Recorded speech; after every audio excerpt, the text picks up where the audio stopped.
បាទយើងបើក Windows PowerShell មកដើម្បីយើងចូលទៅ check នៅ command មួយចំនួន run វាជា administrator បន្ទាប់មកយើងរងចាំបន្តិចដើម្បីឲ្យWindows PowerShell វិញ run ហើយយើង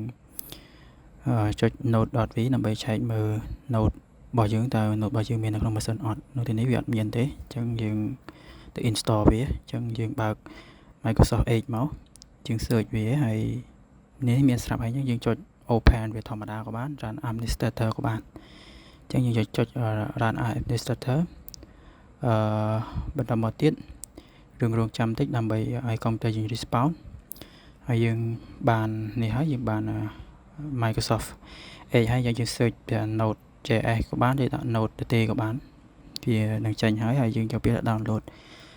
Node.js ហើយបន្តមកទៀតវានឹង link ចូលទៅ official website របស់វាហើយយើងសូមការរងចាំភ្លេចដើម្បីយើង respawn ហើយបន្តមកទៀតយើងយក button មួយឈ្មោះថា Windows installer.msi ហ្នឹងហើយយើងចាំឲ្យ Windows របស់យើងធ្វើការ download ហើយយើង save as យើងមានន័យថាយើងរកទីតាំងទុកដោយខ្លួនឯងអញ្ចឹងយើងទុកនៅណាយើងទុកនៅលើ download ហ្នឹងព្រោះស្រួលទាំងអស់គ្នាក៏ងាយឃើញពាក្យថា download ទាំងអស់គ្នាដែរអញ្ចឹងយើងរងចាំវារហូតដល់វា complete នៅក្នុងការ down ឥឡូវវា complete ហើយយើងធ្វើការ open file ក្នុងទីនេះគឺគឺ run វាឲ្យមាននៅក្នុង Windows របស់យើងអញ្ចឹងយើង run next ចុច next ទៅហើយយើងចុច accept the policy មក agreement មកហើយយើងចុច next ហើយ default path ដដែលហើយតោះមកយើងចុច next ទៅដែរយើងមិនបាច់ធ្វើអីទេហើយនៅនេះយើងមិនបាច់ចាំគ្រីសទេនាំឲ្យយូរយើងចុច next តែម្ដងព្រោះអាគ្រីសហ្នឹងវានៅធ្វើឲ្យយូរហើយបន្តមកយើងចុច install យើងរងចាំមកស្ទុះដើម្បីឲ្យកុងទ័រយើង install វាអាស្រ័យលើក្បឿននៃកុងទ័រយើងដើរលឿនយឺតដែរបន្តមកទៀតយើងចុច finish button មានន័យថាយើងបាន download វា complete ហើយវាអត់ទាមទារ restart ដូចIMD អីទេអញ្ចឹងវាយើងមិនបាច់ចាំរងចាំអីទេយើងគ្រាន់បិទនៅ Windows PowerShell យើងអាចចាស់ដើម្បីកុំឲ្យវាជាប់ session បន្តមកទៀតយើងអាចបើក Windows PowerShell run as administrator សាថ្មីដើម្បីយើងធ្វើការ check នៅ Node V មានន័យថា Node version ច្បាស់ថាវាមាននៅក្នុងម៉ាស៊ីនយើងអត់ហើយខណៈយើង download version មកគឺវាមានnpm មកជាមួយអញ្ចឹងយើង check Node version ចឹងយើងវាយnode.e.v មកពេលវា respawn វានឹងចេញជា version ឲ្យអញ្ចឹង version នេះ24ជាងហើយអញ្ចឹងយើងចាប់ផ្ដើមច្បាស់ថាកុងទ័រយើងមាន Node version ហើយអញ្ចឹងយើងចាប់ផ្ដើមធ្វើការ download នៅ VS Code ដើម្បីយើងសរសេរ code អញ្ចឹង VS Code យើងdownload ចេញពី Microsoft Store មកព្រោះកន្លែងនេះជាកន្លែង official កន្លែង web កន្លែងដែល app ទុកចិត្តរបស់កុងទ័រអញ្ចឹងយើង down នឹងមកស្រួលវាស្រួលក្នុងផ្នែក security ផង vulnerability វាក៏យើងឃើញទាបដែរមានន័យថាយើងស្នុក track ចុច install មកយើងរងចាំមានបន្ទុះព្រោះវាត្រូវការពេលយូរដោយសារនៅក្នុង VS Code នោះវាធំអញ្ចឹងវាត្រូវការ download យូរអញ្ចឹងយើងសូមរងចាំបន្តិចដើម្បីធ្វើការ download បន្ទាប់ពី download ហើយអញ្ចឹងយើងបើកនៅ VS Code តែម្ដងយើងក្តារ download ចុះយើងបើក VS Code run administrator ដើម្បីយើងបានសិត full ពេញនៅក្នុងការ run command line run ផ្សេងទៀតវា full អញ្ចឹងយើង run administrator ហើយរងចាំវាមកស្ទុះដោយសារយើងថ្មីថ្មោងអញ្ចឹងវាត្រូវការទៅសេរី JSON របស់ VS Code អីឲ្យត្រូវជាមួយនឹងកុងទ័រយើងអញ្ចឹងយើងបើកវាឲ្យ full មកដើម្បីយើងមើលឃើញច្បាស់នៅសាច់ខាងក្នុងរបស់វាបន្តមកទៀតវាមានផ្នែកខាងស្ដាំនេះគឺផ្នែកឆាតដែលយើងពេលនេះយើងអត់ត្រូវការយើងអាចចុចខ្វែងសិនក៏បានហើយមុនដំបូងវារៀងល្អិតល្អួនបន្តិចដោយសារតែវាត្រូវការ update អីមុនដំបូងប៉ុន្តែយូរទៅលែងអីហើយដោយសារយើងចុច update រាល់ថ្ងៃទៅលែងអីអញ្ចឹងយើង open folder ដើម្បីយើងបង្កើតនៅ project របស់យើងមួយយើងអត់ទាន់មានតែយើងត្រូវដាក់ទីតាំងសិនអញ្ចឹងយើង open folder យើងចង់ដាក់តាណាដាក់ទៅប៉ុន្តែជាទូទៅដាក់ 3D ដើម្បីងាយស្រួលក្នុងការថែរក្សាទុកដោយសារ folder នេះអត់ទាន់មានតាក់ទងជាមួយនឹង project អីទេអញ្ចឹងយើងបង្កើត folder មួយឈ្មោះថា project ដើម្បីយើងដាក់ source code ដាក់ project យើង completely នៅក្នុង project ក្នុង folder project នេះតែម្ដងអញ្ចឹង project របស់យើងនៅក្នុង 3D យើងចាំproject ក្នុង 3D ហើយយើងចុច select folder ហ្នឹងមានន័យថាទីតាំងណាដែលយើងត្រូវការបន្ទុកនៅ source code អញ្ចឹងយើងទុកនៅក្នុង 3D ហើយបន្តមកទៀតយើងបើក terminal នៅក្នុង VS Code ដើម្បីយើងចូលទៅ create នៅ project របស់ React.js ហើយនឹងជាមួយនឹង V ហើយនឹងជាមួយនឹងTypeScript មាន React.js យើងប្រើ TypeScript អញ្ចឹងយើង run comment ប៉ុណ្ណេះដើម្បីយើងធ្វើការ create ប៉ុន្តែវាមានបញ្ហាទេដោយសារ terminal នៅ VS Code វាសិតអត់ពេញអញ្ចឹងយើងបើក command line command prompt ខាងក្រៅដើម្បីឲ្យបានសិតពេញគឺយើង run administrator ហើយយើងបន្តមកយើង run administrator command line យើងបើក command line សូមបញ្ជាក់មិនមែន Windows PowerShell ទេបន្តមកទៀតយើងចូលទៅ folder មានន័យថាយើងឈរលើ command line ហើយយើងចូលទៅ folder របស់ project របស់យើងគឺ try d យើងមើលតាមហ្នឹងទៅហើយ try d បន្តមកទៀតយើងចូលទៅដល់ project root របស់យើងអញ្ចឹងយើងចូលទៅ project root របស់យើងហើយបន្ទាប់ពីយើងចូលដល់ project root ហើយបានយើងអាចបង្កើតនៅ project នៅទីហ្នឹងបានអញ្ចឹងclear វាបន្តិចហើយយើងបង្កើតនៅ project នៅទីហ្នឹងបានអញ្ចឹង project យើងបង្កើតនៅ comment ដូចគ្នាហើយ comment នេះយើងអាចទៅមើល document type យើងអាចមើល document type នៅក្នុង website React ប៉ុន្តែមុនដំបូងយើងបាច់ចាំយល់អីច្រើននេះហើយ comment ហ្នឹងគឺដើម្បីបង្កើតនៅ project ហើយ v.add last ហ្នឹងមានន័យថា last version ហើយ my react app ហ្នឹងគឺឈ្មោះ app របស់យើងហើយ template ហ្នឹងគឺវាមាន template ឲ្យយើងរើសហើយ react ts ហ្នឹងគឺមានន័យថាយើងប្រើ react typescript ហើយចុចចេះមកដើម្បីយើងធ្វើការ create នៅ project របស់យើងយើង create នៅ project របស់យើងហើយយើងចុច enter មកវានឹងបង្កើតនៅ create ហើយវាមាន template ច្រើនឲ្យយើងរើសអញ្ចឹងយើងយក template មួយគឺឈ្មោះថា react អញ្ចឹងមូលឡើងលើវិញនេះ react អញ្ចឹងយើងចុច enter ទៅយើងមើលច្បាស់យ៉ាត់ច្រឡំចុច enter ទៅគឺវាបង្កើតនៅ project ប៉ុន្តែវាមិនតាន់បង្កើតភ្លាមវាឲ្យរើសនៅប្រភេទ compiler អីមួយចំនួនទៀតអញ្ចឹងព្រោះ React វាជា framework អញ្ចឹងត្រូវរើសភាសារបស់វាគឺខ្ញុំទីនេះគឺខ្ញុំរើស TypeScript ព្រោះ TypeScript វាសេទៅវា compile វាបែប robust ខ្លាំងជាងមានន័យថាវារឹងមាំជាងហើយយើងចុចចេះ install មកហើយយើងមិនបាច់ធ្វើអីទេគឺយើងរកចាំឲ្យវា install dependency របស់វាហើយ dependency ហ្នឹងគឺជាកញ្ចប់នៃ framework របស់វាដែលវាគេ build មកនៅក្នុងកញ្ចប់dependency ហ្នឹងឯងដែលមាន source code អីផ្សេងច្រើនដែលយើង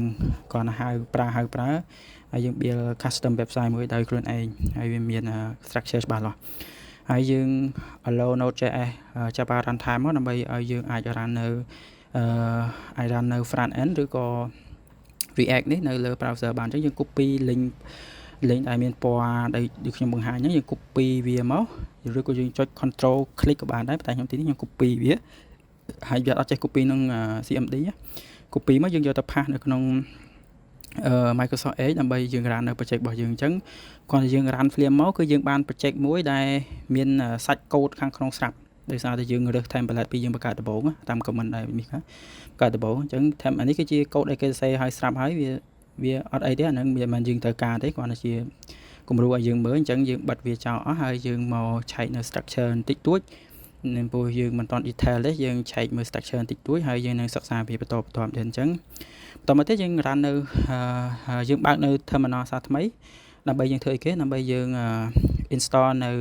Tailwind CSS យើងអត់ប្រើ CSS នេះទេយើងប្រើ Tailwind CSS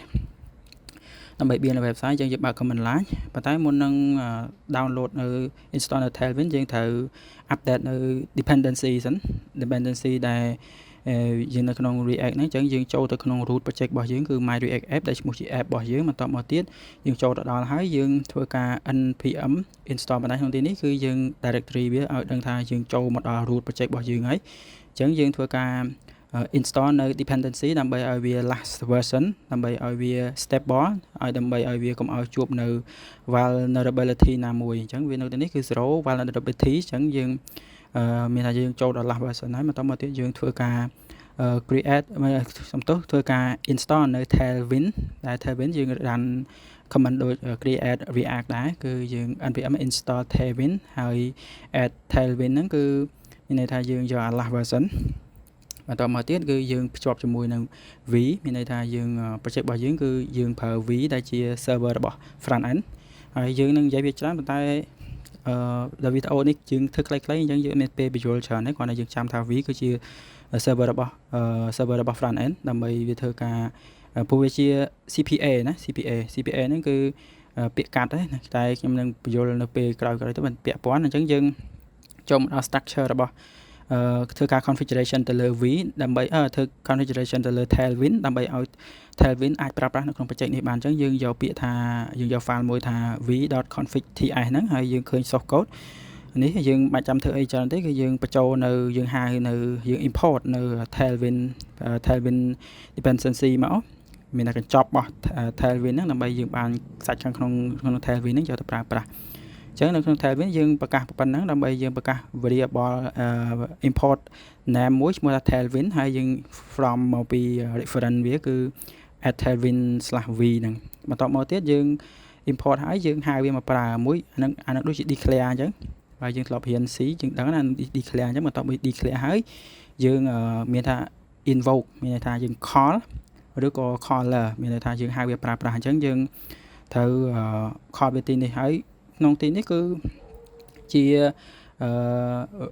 ជា root នៃការប្រើប្រាស់នៃ style ហ្នឹងនៅក្នុង project របស់យើងអញ្ចឹងយើងដាក់ tailwinds ជា function អញ្ចឹងយើងហៅមានន័យថាប៉ុណ្ណឹងគឺយើងអាចហៅវាប្រើប្រាស់បានតែយើងត្រូវការ config នៅក្នុង index.cs មួយទៀតដើម្បីយើងអាចប្រើ style ហ្នឹងជា global នៅក្នុង project យើងទាំងមូលអញ្ចឹងយើងពលាតលើ source code ហើយនៅក្នុង code មាន structure មួយហើយមាន file មួយឈ្មោះថា index.cs ហើយយើងលុបអាចាស់ចោលអាចាស់នេះគឺជា template របស់គេទេគឺជាគំរូរបស់គេទេហើយអញ្ចឹងយើងអត់ត្រូវការទេយើងលុបចោលយើងអត់ត្រូវការសរសេរច្រើនយើងត្រូវការប្រើ Tailwind នេះដែលគេ build មកស្រាប់អញ្ចឹងយើងគាត់ហៅឈ្មោះខ្លះប្រើជាការស្រេចប៉ុន្តែតើទាមទារយើងយល់អំពី CSS ពីមូលដ្ឋានដែរប៉ុន្តែជាមកដល់ចំណុចនេះមានន័យថាយើងអាចយល់ហើយគឺមិនយល់ក៏អាចរៀនបានដែរអញ្ចឹងយើងធ្វើការ declare នៅ custom CSS របស់យើងនៅក្នុង index CSS មានន័យថាយើងប្រាប់ system របស់យើងថា CSS របស់យើងឥឡូវយើងអត់ប្រើ CSS ធម្មតាទេយើងប្រើ CSS បានមកពី Tailwind អញ្ចឹងយើង add import ហ្នឹងមានន័យថាយើងពេលដែល project របស់យើងពាក់ព័ន្ធជាមួយនឹង style គឺ style ទាំងអស់ហ្នឹងគឺសុទ្ធតែទាញចេញអំពី Tailwind CSS ទាំងអស់អញ្ចឹងជាងក្នុងគោលបំណងកន្លែងហ្នឹងគឺប៉ុណ្ណឹងហើយកន្លែងហ្នឹងគឺកន្លែង custom ដែរតទៅមុខទៀតយើងអាចប្រើវាជាកន្លែងយើងអាច custom ទៅលើ project របស់យើង style របស់យើងក៏នៅក្នុងទីហ្នឹងដែរអញ្ចឹងយើងចាំគឺនៅ index.cs បន្តមកទៀតយើងឃើញ project របស់យើងនឹងអស់ style ទេដោយសារយើងលុប style គំរូគេចោលហើយយើងបានតែ structure ធម្មតាអញ្ចឹងទេបានតែ layout ធម្មតាអញ្ចឹងទេអញ្ចឹងខ្ញុំបើកវាជា2មួយខាងខ្ញុំបើកជា source code ហើយមួយខាងទៀតខ្ញុំបើកជា result ដើម្បីឲ្យពេលដែលយើងចុច run ទៅគឺវាធ្វើការបង្ហាញ display ងាយក្នុងការនេះអញ្ចឹងខ្ញុំរកកន្លែងបិទនៅកន្លែង chart អញ្ចឹងដើម្បីឲ្យបាន space code ធំបន្តិចបន្តមកទៀតខ្ញុំចូលកន្លែង FTS ព្រោះ FTS យើងដឹងហើយគឺជាកន្លែងដែលចាប់ផ្ដើម code មានថា endpoint របស់ code នៅកន្លែង FTS ហ្នឹងហើយបើ C គឺ main បើ C គឺ main អញ្ចឹងកន្លែង FTSX ហ្នឹងគឺជា endpoint របស់ project របស់យើងអញ្ចឹងចាញ់កន្លែងណាគឺមានច្រកចេញចូលទៅមួយនៅកន្លែងហ្នឹងឯងអញ្ចឹងខ្ញុំអត់ត្រូវការដែរ source code របស់គេហ្នឹងខ្ញុំលុបចោលខ្ញុំទុកតែ structure សំខាន់ទេដើម្បីឲ្យ project របស់យើង run អញ្ចឹងខ្ញុំ scroll មកកន្លែងទីបញ្ចប់នេះដើម្បីខ្ញុំលុប source code អាចាស់គេចោលហើយខ្ញុំធ្វើការសរសេរខ្លួនឯងអញ្ចឹងខ្ញុំសុំ clear code ដែលមិនត្រូវការ unused អញ្ចឹងខ្ញុំសុំ clear វាចោលដើម្បីកុំឲ្យវាមាន warning ច្រើនហើយវាពាក់ព័ន្ធជាមួយភ្នែករបស់យើងហើយអញ្ចឹងខ្ញុំសុំទុក structure វាប៉ុណ្ណឹងហើយយើងសុំចាំមើលនេះជា structure វាសំខាន់ហើយខ្ញុំនឹងបញ្យល់ទៅមុខទៀតប៉ុន្តែក្នុងទីនេះខ្ញុំគ្រាន់តែចង់ឲ្យដឹងថា Tailwind របស់យើងគឺជោគជ័យខ្ញុំដឹងប៉ុន្តែ structure ខ្ញុំយល់ខាងមុខទៀតអញ្ចឹងខ្ញុំបង្កើត button មួយដែលវាក្តោបនៅក្នុង div អញ្ចឹងខ្ញុំមាន button មួយហើយអញ្ចឹងខ្ញុំចាប់ផ្ដើមនេះគឺខ្ញុំមិនមែនទាន់លម្អិតទៅលើ Tailwind CSS ណាខ្ញុំគ្រាន់តែខ្ញុំតេស្តថា Tailwind របស់ CSS ហ្នឹងគឺវាដើរអញ្ចឹងរបៀបប្រើប្រាស់វាគឺលើក class name ហើយបន្តមកបិទបើកយើងសរសេរនៅក្នុង quote single quote បាន double quote បានអូខេអត់ fine flex មានន័យថាឲ្យបើយើងមាន sub directory មាន sub layout ច្រើនគឺវាឲ្យវា flex គ្នាអញ្ចឹងយើងបញ្យល់ខាងមុខទៀតព្រោះអាហ្នឹងវាស្មុគស្មាញច្រើនអញ្ចឹងខ្ញុំយល់កន្លែងដែលខ្ញុំថាខ្ញុំអាចហៅនៅ Tailwind មកប្រើបានអញ្ចឹង H screen មានន័យថាឲ្យវា full screen item center មានន័យថាឲ្យ item ហ្នឹង center ជា vertical center បន្តមកទៀតខ្ញុំ justify center ជា horizontal center អញ្ចឹងវាចំពាក់កណ្ដាល screen នេះគោលបំណងគឺឲ្យវានៅកណ្ដាលនេះជា button ណានៅកណ្ដាលខ្ញុំដាក់ BG គឺវា background slide ហ្នឹងគឺវាពណ៌ port background មិន button ណា background ពណ៌វារៀងខ្ចីពណ៌ blue ខ្ចីបន្តមកទៀតយើងចាប់ដើម style button ណាអញ្ចឹងយើងបុកទៅលើ style របស់ button យើងអត់បុកទៅលើ background ឬក៏ container របស់ button នេះអញ្ចឹងយើងទៅលើ background យើងទីមួយយើងដាក់វាជា round មានន័យថាឲ្យវារៀងកុំឲ្យវាជ្រុងប៉ុន្តែយើងមើលអត់ឃើញទេយើងទាមទារឲ្យមាន body មួយទៀតដើម្បីឲ្យវាមាន body របស់វាអញ្ចឹងយើងឃើញវា round ហើយអញ្ចឹងខ្ញុំតេស្តមួយគឺខ្ញុំអត់ដាក់ round ទេយើងនឹងឃើញជ្រុងអូខេអញ្ចឹងយើងដាក់ round មកខ្ញុំនឹងបន្ថែម style មួយចំនួនទៀតដើម្បីច្បាស់ថាអូខេ Tailwind របស់ខ្ញុំជោគជ័យអស់ហើយអត់មាន error ទេអញ្ចឹងវីដេអូក្រោយៗទៀតគឺយើងចាប់សរសេរ code ចូលតែម្ដងអញ្ចឹងទៀតខ្ញុំចង់ឲ្យ background របស់ button មួយហ្នឹងគឺពណ៌ blue មានន័យថាឲ្យវាចេញពណ៌ blue មកងាយក្នុងការមើលហើយបន្តមកទៀតខ្ញុំឲ្យ pan ខាង x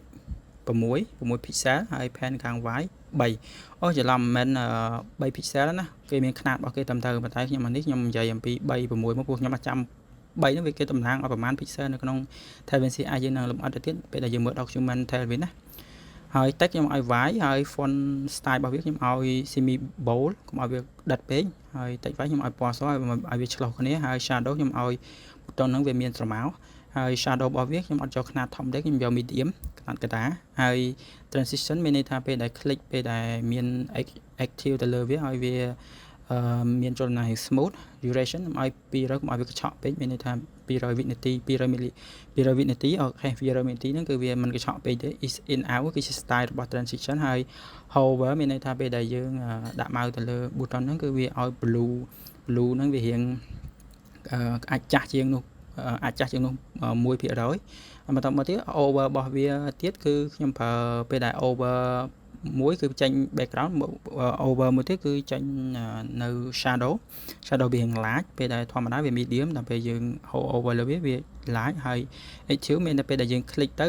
គឺ scale របស់វា96មានថាវាអាចរួមចូលក្នុងព្រោះវា96វាអាចរួមចូលក្នុង95វាអាចរួមចូលក្នុងអញ្ចឹងstyle នេះក៏ខ្ញុំបញ្ជាក់ទៅវិញគឺចង់ឲ្យថា Tailwind របស់យើងគឺជោគជ័យទេចប់ប៉ុណ្្នឹងឯងបាទ